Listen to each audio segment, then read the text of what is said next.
जिस लड़की के पास खोने के लिए कुछ नहीं था, उसे प्यार ने कैसे किंसुकी की तरह जोड़ा। जानिए आशना की दर्द से हीलिंग तक की कहानी। नमस्ते दोस्तों, आज हम बात करेंगे ऋत्विक सिंह की बुक आई कैन नॉट से गुड बाय टू यू के बारे में। यह कहानी एक फीमेल प्रोटैगनिस्ट आशना के इर्द गिर्द घूमती है। आशना एक इमोशनली कोल्ड और अब्यूसिव घर में बड़ी हुई। उसके घर का माहौल प्यार से ज़्यादा डर वाला था। वह अपनी नानी से सबसे ज़्यादा करीब थी। नानी उसकी माँ से भी ज़्यादा उसकी माँ जैसी थी। वह नानी के साथ सब कुछ शेयर करती। जब उसकी नानी 13 साल की थी, तब उनकी शादी उसके नाना से हो गई थी। वह हॉस्टल में बर्तन धोने का काम करती, लाइब्रेरी में डस्टिंग का काम करती और इसी तरह उनका टाइम निकल रहा था। वह हमेशा चाहती थी कि आशना खूब पढ़े लिखे, उनकी तरह अनपढ़ ना रहे, ताकि वह अपने लाइफ के डिसीजंस खुद ले सके। नानी हमेशा आशना के स्कूल से लौटने का इंतज़ार करती थी, उसकी चोटी बनाती, उसके टिफ़िन में रोटी के टुकड़े करके रखती। आशना के पेरेंट्स ने उसे फाइनेंशियल कंफर्ट तो दिया, लेकिन इमोशनल कंफर्ट उसे सिर्फ नानी से मिला। आशना के पिता को एंगर इश्यूज थे। वह बिना बात के उसकी माँ को पीटते थे।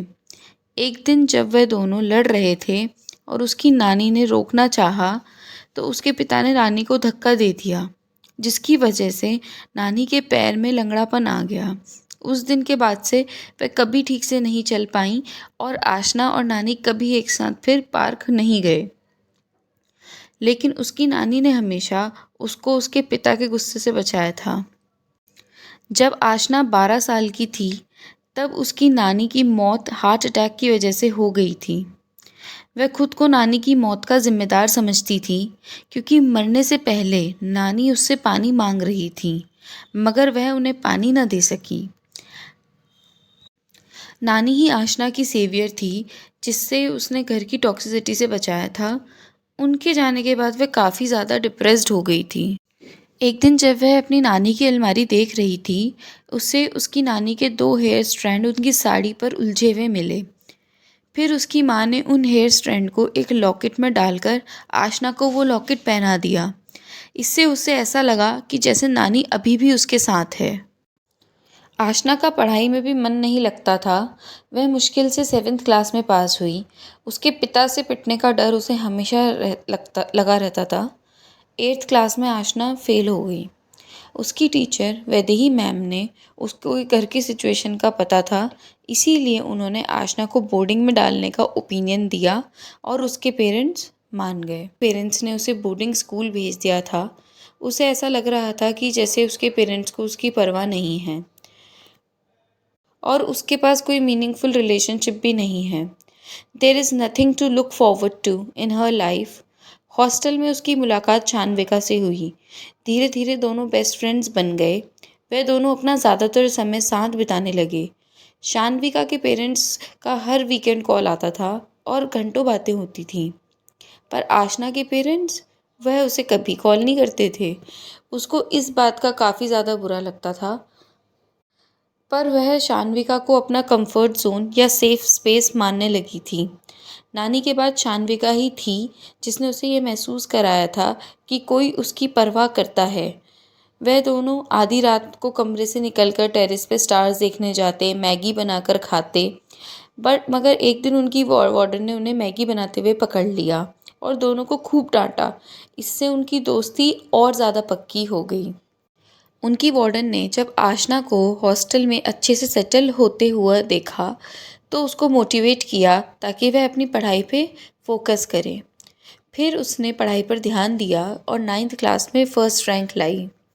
हॉस्टल में कुछ रेनोवेशन के काम के चलते सभी बच्चों को 14 दिन के लिए घर भेज दिया गया। आशना भी घर आई। एक दिन उसके पापा ने वापस से उसकी मम्मी पे हाथ उठाया और आशना ने उसके पापा को रोकना चाहा, जिस पे उसके पापा ने उसको कई सारी गालियाँ दी, बी वर्ड बोला, अनचाही बोला, लेकिन आशना ने उन्हें फिर भी धक्का दिया।